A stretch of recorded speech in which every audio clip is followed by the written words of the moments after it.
Chris Mitchell is the chair of the Park Lane Healthcare Group and joins you now. Chris, hi.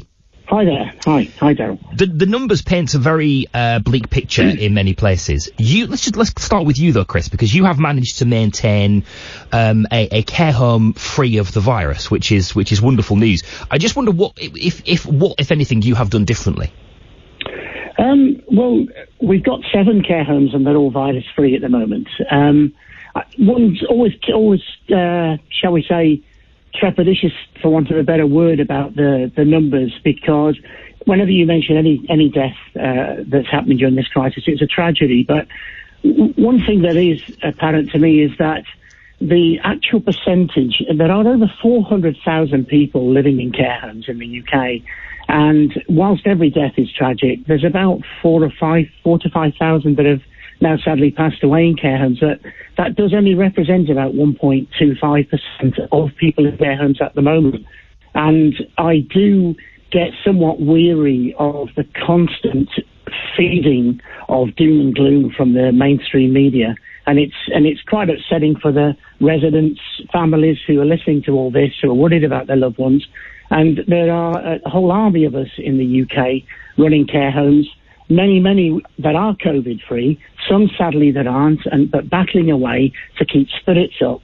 And it's just sad that all the general public are getting is a diet of doom and gloom, and it isn't all that way. Sad and tragic as it is for all of us in the UK and what we're all going through at the moment. And so in terms of what you've done to keep your care homes virus-free, is there something that you have done differently to other care homes who have seen cases? It's difficult because I can only comment for ourselves, and I don't want to be disrespectful and sort of claim that we're doing anything different or anything better than anyone else is doing. We've been planning from January with regards to getting PPE built up in terms of stocks. I quite sort of infamously at the time, I got a lot of flack for it, but I closed our homes to everything but essential visitors such as district nurses about 10 days to 2 weeks before the government did the big lockdown, when they stopped the Football League, the Premier League and EFL and all of that stuff. And as I say, at the time, it did raise a few eyebrows, but I was adamant that this was the way to do all we could, because at the end of the day, as chairman of a company looking after nearly 400 folks, I've got a duty of care to my existing residents, to our staff in the buildings, that says I'm going to look after them. And I look families in the eye, and I say to them that your mum, your dad, your granddad are safe with us. And so, that was my priority. And so that's what we did. Now, I guess there may be a bit of luck there, but I think a lot of it has been judgment. A lot of it has been, and most of it has been, I've got the easy job, but my hard-working staff, the fantastic management team that we've got, many of whom have been with us for a decade and a half. And it's just a team effort, and we work 24/7 to keep our homes COVID-free. And God willing, there, for the grace of God, we continue to walk. Testing is now going to be extended to on a wider scale. Great news. Could you give us a bit of an insight into the nature and the scale of testing that you have had access to, or that you are hoping to have access to? Well, at the moment, because of basically what we've just been discussing, we haven't done a lot of testing because there's not been any to be done. We've had 2 or 3 little scares that we thought maybe COVID-19, but they haven't materialised, and they've gone through the 14-day isolation periods, and they've been fine and come out the other side. Testing, though, is the silver bullet, without a shadow of a doubt. Testing and tracing and everything.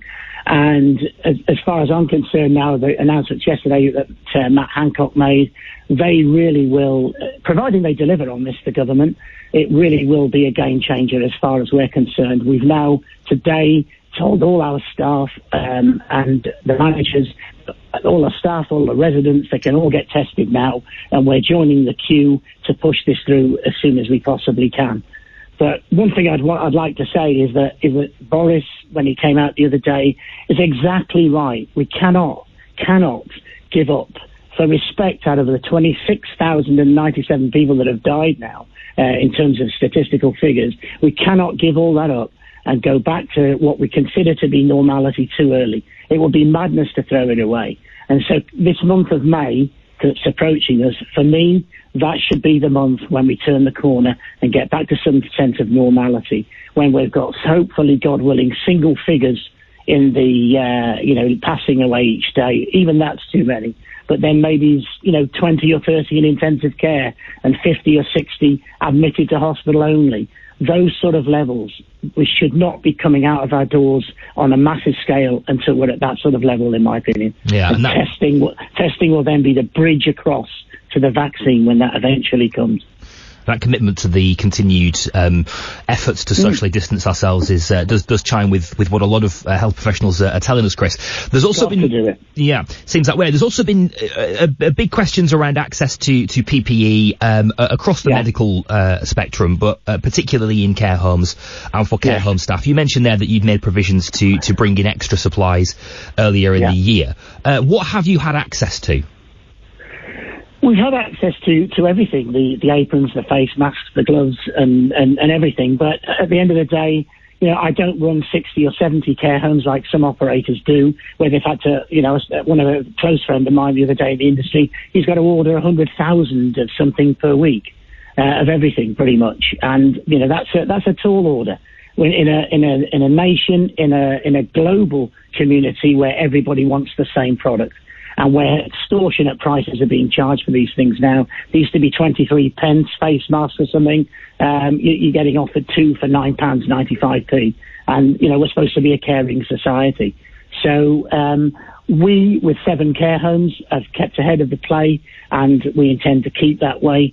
And that's our own personal experience, but that doesn't demean in any way the efforts that some of my peers are making who own 15, 20, 40, 70 homes, Chris, can I just confirm? You're telling me now then that as a care home operator, when it comes to buying things like face masks, they have jumped in price from, you said, around 25p per face mask to about 2 for £9.50, so £5, roughly £5 each. Good God, yeah, easily. I'm sure that other people will tell you even worse horror stories than that. If I got one of my operations directors, Andy, on the line now, I'm sure he could quote chapter and verse, because he's the guy, along with Anton, my ops director, and Chris Lane, my FD. They spend night and day chasing PPE all the time, and they've given me some big horror stories. The figures I can't quote off the top of my head now. But, gosh, yeah, that's the tip of the iceberg.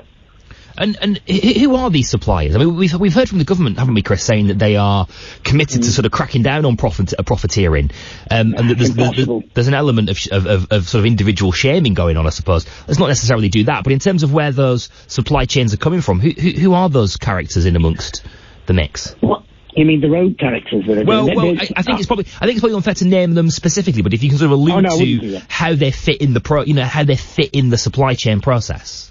They are chancers and opportunists that were doing nothing of the sort before they were making the face masks. There are a lot of very, very credible companies out there like Halliday's, who we've dealt with forever and a day, that are doing their very best to keep their prices as low as they can in terms of supplying us. But there are a lot of people going into it, many of them noble causes. They're doing the right thing, they're making them, they make a little bit of money on them, but they've changed their machinery like we've seen on the TV in order to make face masks and other PPE instead of something else. Ditto ventilators. But there are opportunists on the internet that you'll never be able to police. Yesterday they were making waffle sprockets, and today they're making face masks, and they want, a tenner for 2. And I'm absolutely certain I could quote you tomorrow, having spoken to my team again, even more extortionate pricing, which is a disgrace, quite frankly. Everybody wants to make money, it's not a dirty word. It can be in this country, but on something like this, it's disgraceful. Goodness me. The armed forces are stepping in to help to distribute the kit that is available. Have you had any communication or access to that? Again, I know let's sort of put that in the context of you having made your own provisions earlier in the year, but in terms of having somebody reach out to you and explain the availability to you, has that happened?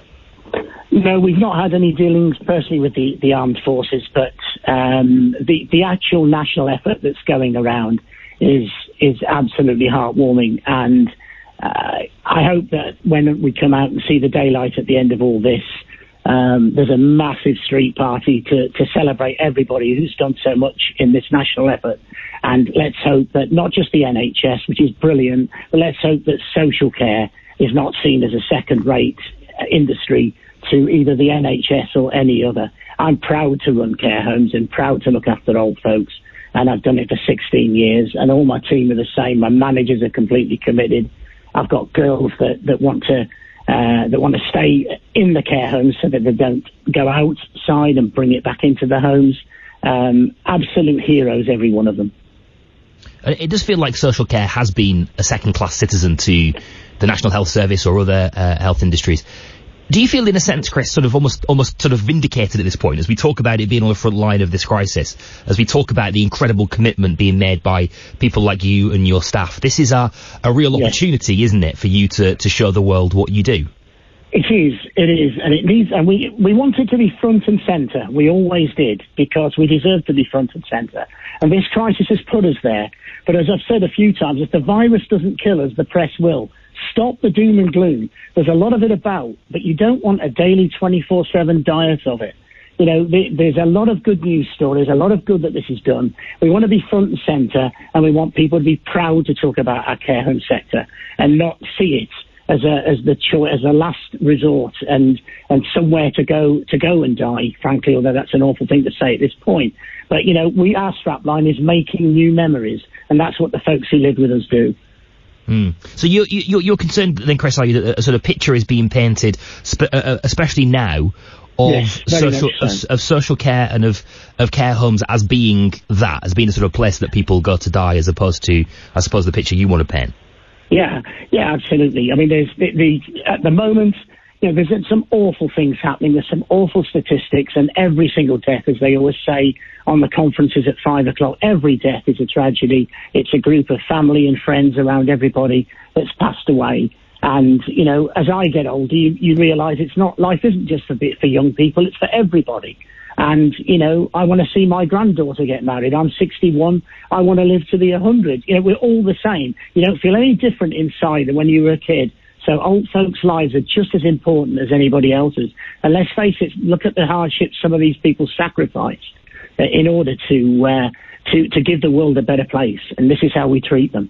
You know, it needs to be more about the positivity of the sector and how we're getting through this, rather than just, let's not forget that the people in care homes haven't got COVID-19. They didn't get COVID-19 by sitting there in their isolation, in the cocoon of a care home building. It was caught by people being careless, bringing it into the home. Now, that may be a carer, that may be a district nurse, it may be a careless relative or friend, but they didn't catch it by being in a care home. They caught it by people visiting them in care homes. And, you know, they shouldn't be seen as the war zone, as they like to call them on the TV. They're not war zones. You go into our care homes, you will see there's all sorts going on. There's karaoke, there's bingo, dancing, quizzes.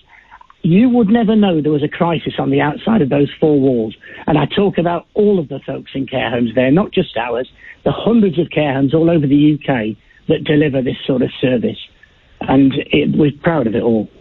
And there's a tough battle on here, isn't there, Chris, between conveying the seriousness of the situation. There is. You know, for those who are at the top of the care sector, or for those who are chief medical officer or scientific officer or government ministers or prime minister, conveying the seriousness so that people take it seriously and act on their advice, and also perhaps. Perhaps potentially, I'm going to put it in slightly crude terms, Chris, but maybe a damaging PR exercise for you. You have a business to run here, and you're clearly, you know, the picture you paint is of one being run well. You know, and actually, it is damaging you in PR terms. Is that kind of what you're saying? It's damaging in every single way. You know, be careful what you wish for when you go on and on and on about how dire care homes are. Remember that this goes on in, shall we call it, peacetime, if we're using lots of war analogies these days. You know, I constantly read depressing stories about care homes in the UK, and there's some great stories. I mean, I once saw a few months ago, some care assistant danced with a resident, and it went viral on the internet. Like, wow, why doesn't every care home do that? Well, guess what? Every care home does do that. they all do that. It's a daily occurrence to dance and play around with them and stuff like that. Even now when they're wearing face masks, they're messing around and having games and banter with them and stuff. The care assistants are loving it as well. The newfound sort of fame because of stuff they post on Facebook to keep relatives involved in that. There's a lot of good news stories in an awful, awful time. Can we come back to the data just quickly as well, Chris? Because getting accurate data is also very difficult, isn't it? Which has brought some people to question whether or not there is perhaps an underestimating of the number of deaths. Could you walk us through how that process works in terms of establishing a cause of death and the process that data goes through before it becomes public? Basically, every death has to be investigated after the event, natural causes and so on. But every time you call the doctor and the police to a sudden death in a care home, it goes through then, obviously, the death that they always say on the conferences at 5, they always talk about the reported deaths rather than the fact that people have died that day. So there are processes that are gone through before it's actually registered with the registrar of deaths. So the numbers can be more slow to reach the public eye, whereas in hospitals, it's at one health service, all the hospitals under an umbrella, and they're able to report their deaths every day, and they can be accurate. With care homes, there are, 15 to 20,000 care homes overall. There are 420,000 beds, I think. And so, you've got all these individual private owners, very few now in public ownership, and charities, or not as many relative to private ownership now. But you've probably got 16,000 private care homes, which is a logistical nightmare in terms of reporting compared to just talking to the NHS about their own deaths. So the pathway to that, I'm not an expert on, and I won't profess to be, but it's not as they are right when they say, Matt Hancock and that, they are right when they say that there is a lag and a far more logistical and statistical problem in collecting the data like they could do for hospitals. And, it's not a story they're spinning. It is true because of the sheer volume of it all and the fragmented nature of it all. Does that chime as well with the potential cause of death? Because presumably if a patient is elderly and has other ailments, etc., a misdiagnosis is more possible. Yeah, there's a lot of talk at the moment that we know ourselves from suspected cases that we may have had that were proven unfounded, is that the knee-jerk reaction often these days, if they've got a bit of a cough, even if they've got emphysema and they've got other life-threatening conditions that make their chest bad and their breathing bad, the minute you speak to people these days, it seems to be, that's going to be COVID-19. And it makes us absolutely wild because we then, if that's the case and it's proven, then we've got to go live and say that this home is now an infected area and so on. And we've never had to have that yet. But it's the fact that people have scant regard for just the devastation this does to the relatives of the people living with us, who then find out, because we have to write to them, that this home is infected, to the reputation of the home locally unfairly. And even if it's true, there needs to be a relaxed, more calm way of doing it, rather than immediately a red light going off saying crisis. And that side of it has got to stop. You can be paddling under the water like the duck syndrome, can't you? I certainly don't want to draw you into criticising the government, Chris, but I'm quite intrigued to get your take. Probably won't get No, sure. I'm intrigued to just get your take in terms of the speed at which things have moved. Now, you talked about taking your own action in January in bringing in protective equipment, etc. You've talked about testing as being the silver bullet. There have been delays and gaps in terms of distribution of PPE. On the 12th of March, Chris Whitty, the Chief Medical Officer, essentially declared the testing process relatively pointless. The sort of tactic, if you will, moved away from that slightly. It has now moved back. It seems as though sort of the way that you've dealt with this crisis and the way the government have dealt with this crisis have been in conflict with each other over that period. And I'm just wondering if you feel if you know where that sort of leaves you in terms of the handling of the crisis. I think that hindsight's a wonderful thing, which everybody's got. I think British people love to carp from the touchline. That's a common trait of British people, myself included, from time to time. We all like to have a rant and a moan. I'm famous for it, to be frank. I think the situation is that, as I say, hindsight's okay. I think in January, people thought, like we always think, and like we did before, we've had SARS and MRSA to a point, norovirus to a point. The last two, but incidentally, all of which care homes cope with day to day, and they go under the radar. But, you know, the last couple of scares we've had that have come from the Middle East and so on, they've petered out. And I think there was probably a sense of it's another of those and we'll get a handle on it. Guess what? This time it didn't happen. Whether they acted too slowly, I guess there'll be a time to hold an inquest afterwards.